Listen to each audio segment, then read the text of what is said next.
Hi folks, I'm Dan Fullerton, and today I'd like to talk to you about rotational kinematics. Now our objectives for today are going to be to understand the analogy between translational and rotational kinematics, to use the right-hand rule to associate angular velocity with the rotating object, as well as angular acceleration, understand the dynamics of fixed axis rotation, and to apply equations of translational and rotational motion to kinematics problems of both the translational and rotational variety. And these objectives are taken from the APC physics curriculum. Now, as I say that, as we're going over the basic concepts here, we're not going to have time to get very deep into applications. So this is by no means a full development of the topic, but rather just the basic concepts to get you started. To truly understand what we're talking about here, you need to spend some time using these equations in different formats, different applications. So again, this is just a starting point. To begin with, though, let's talk about radians and degrees. When we talk about objects rotating, moving in circles, we can use either the measurement of radians, degrees, or even revolutions. In degrees, once around a circle is 360 degrees, while in radians, that's actually 2 pi radians, where a radian measures the distance around an arc equal to the length of the arc's radius. Now, formally, radians are not a specific unit. Anything measured in radians is unitless, but oftentimes it's helpful to write radians after a value in order to make sure you understand what you're talking about. Just clarifies things. So, displacement, linear displacement, once around a circle, is the circumference c, or 2 pi, times the radius of that circular path. So let's see if we can't convert from one to another. If we have a sample problem where we're trying to convert 90 degrees to radians, how would we do that? Well, I would start by saying that 90 degrees, we want to multiply that by 2 pi radians over 360 degrees. What we're really doing here is multiplying by 1 because 2 pi radians is 360 degrees. When we do that, we should come up with about pi over 2 radians, or 1.57 radians. Pretty straightforward. We could also go and convert radians to degrees. If we start with 6 radians, same basic process. Now we have 2 pi radians in the denominator is equal to 360 degrees. Radians will make a ratio of 1. 6 times 360 degrees over 2 pi, and I come up with something right around 344 degrees. Let's talk about displacements, though, linear compared to angular.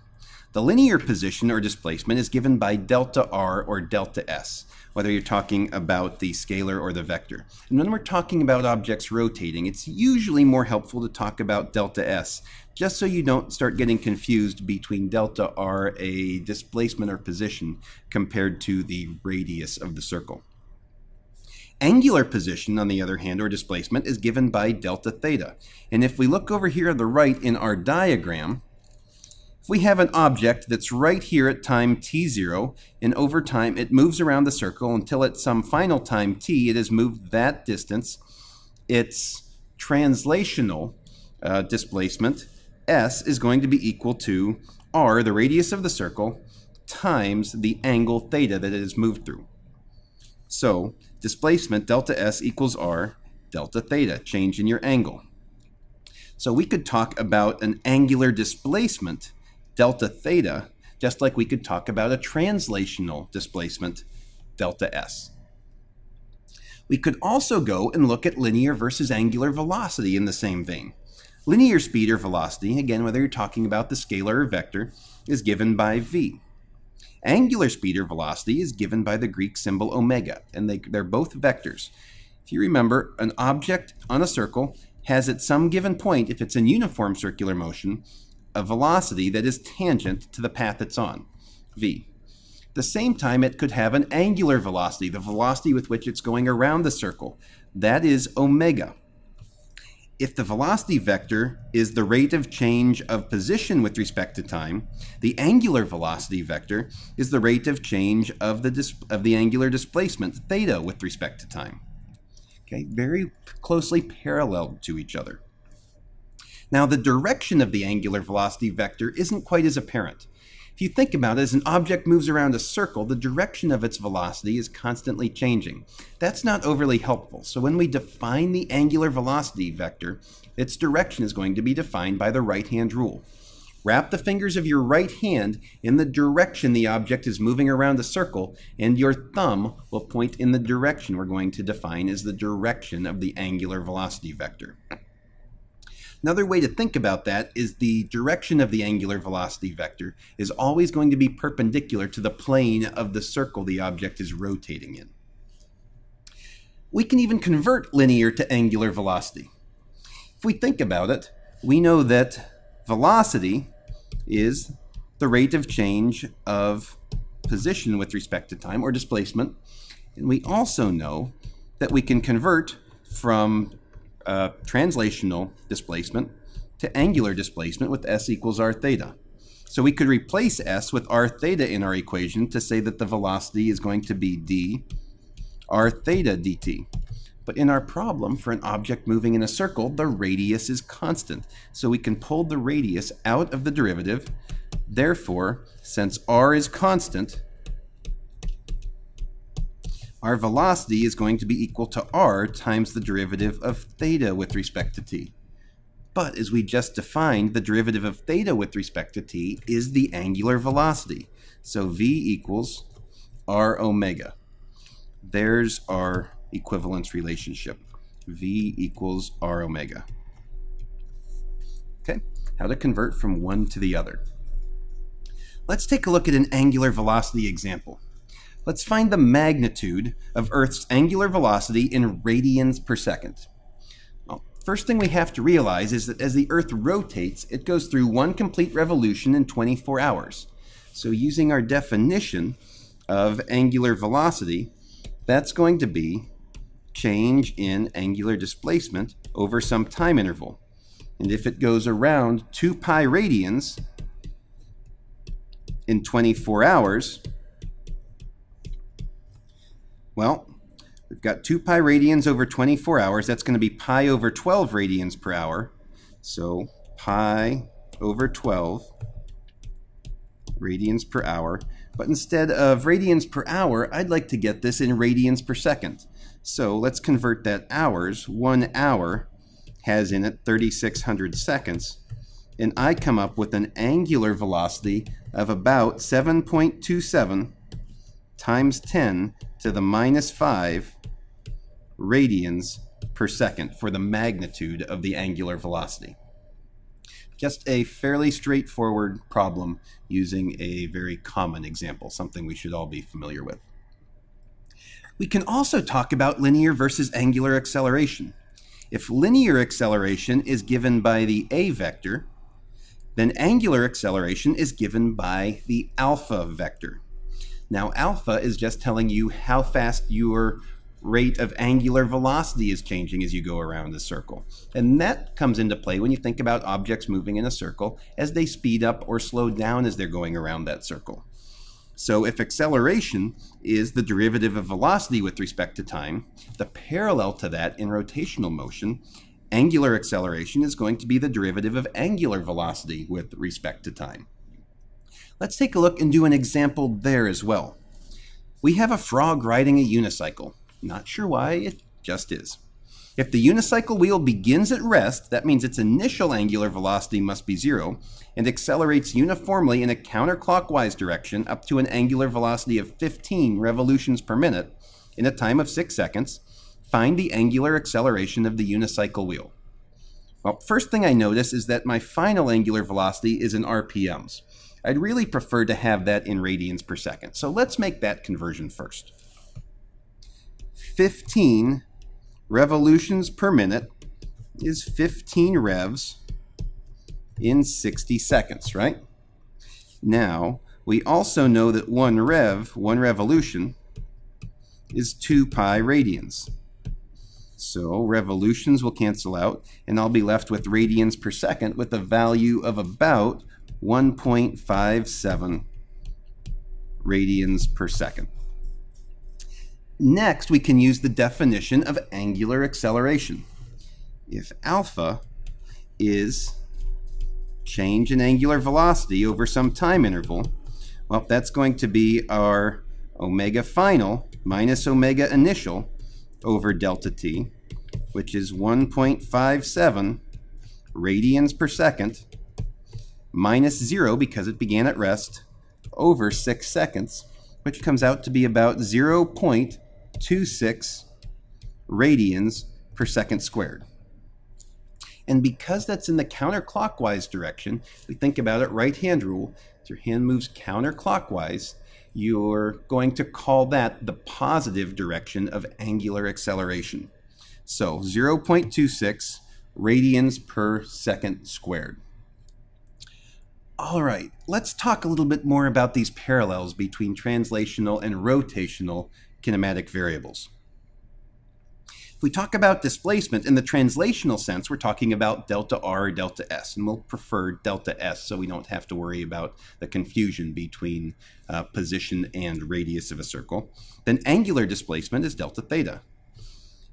Translational velocity, v, angular velocity, omega. Translational acceleration, a, angular acceleration, alpha. Translational time, t, is the same, of course, so angular time also t. We can also look at how we translate from one variable to another. Displacement, s equals r theta. Well, at the same time, theta must equal s over r, so we can convert from one to another if we know the radius of the circular path. Velocity equals r omega, omega equals v over r. A equals r alpha, alpha equals a over r, and again t equals t. But as you look at these, hopefully you can see the parallels here, r, r, r. Translational, translational, translational. Rotational, rotational, rotational. They all follow the same pattern. Learn the pattern and you don't have to memorize new formulas. Let's take a look at the kinematic equations as well. Kinematic equations, the three we have for translational motion, v equals v initial plus at. Well, all we have to do is replace the translational variable with the rotational equivalent to come up with our rotational kinematic equations. Replace v with omega, v initial with omega initial, and a with alpha. Same thing for our next kinematic equations. Delta x becomes delta theta, v naught t becomes omega naught t, 1/2 at squared becomes 1/2 alpha t squared. And v squared equals v initial squared plus 2a delta x. Omega squared equals omega initial squared plus 2 alpha delta theta. Again, same basic formulas, just replacing the variables translational to rotational. Now, one last thing before we move on. Let's see if we can't derive the formula for centripetal acceleration. And we're going to start by expressing the position vector in terms of unit vectors.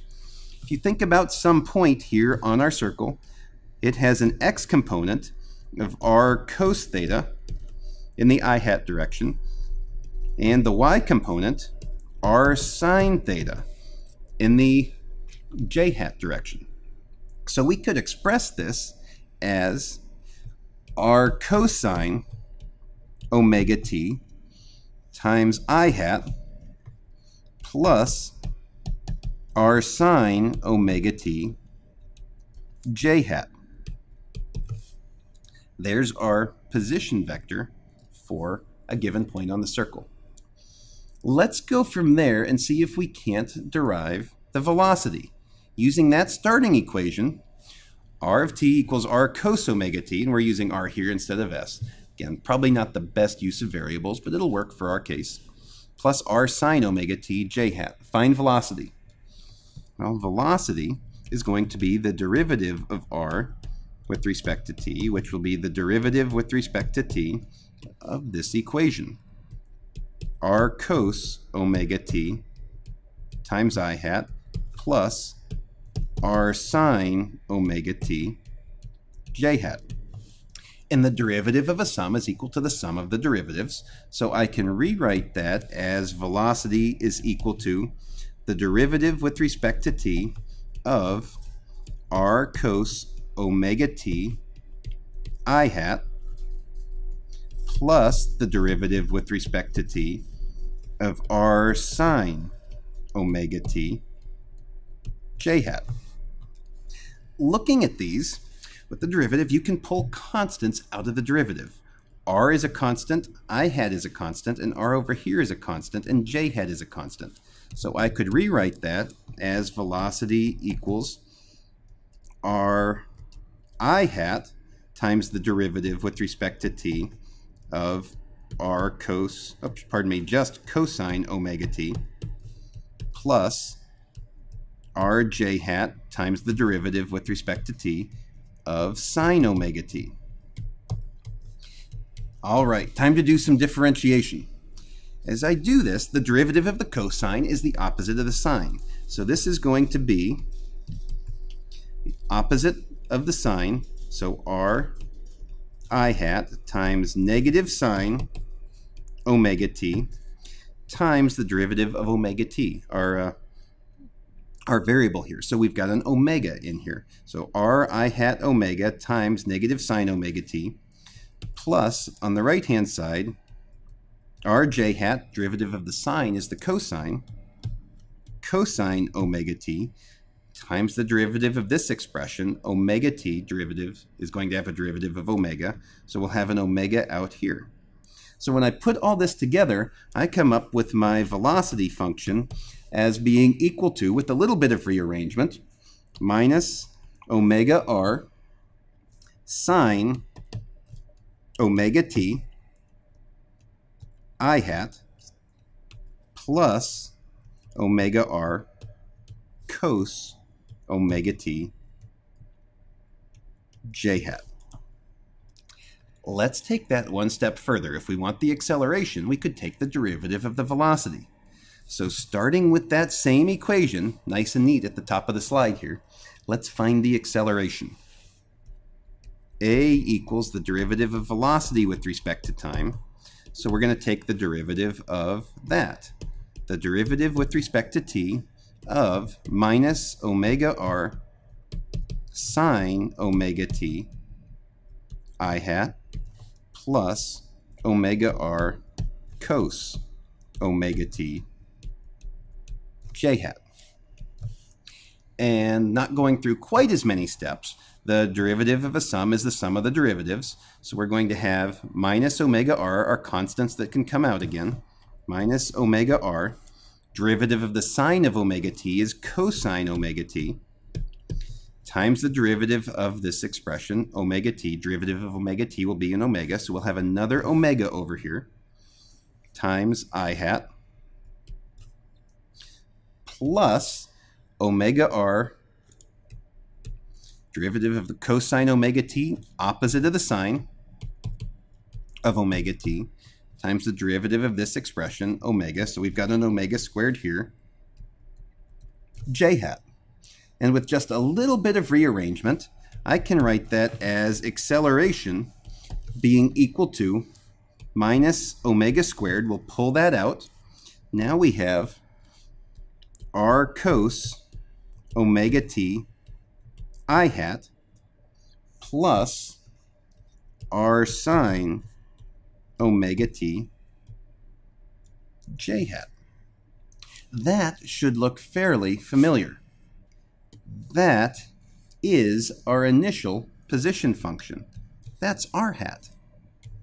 Therefore, we could say that acceleration equals minus omega squared r. And by the way, using our conversion between translational and rotational variables, you can also very easily show that that's equal to v squared over r. So there's our key equation now that we're all done with that. Acceleration equals minus omega squared r, or v squared over r for your centripetal acceleration. Why the negative sign there? Well, if you think about it, the position vector r points from the origin to the point on the circle. Our acceleration points toward the center of the circle in the opposite direction. That's where that negative sign is coming from. Hopefully that gets you started with rotational kinematics. If you need more help looking for more information, check out aplusphysics.com. Thanks and make it a great day.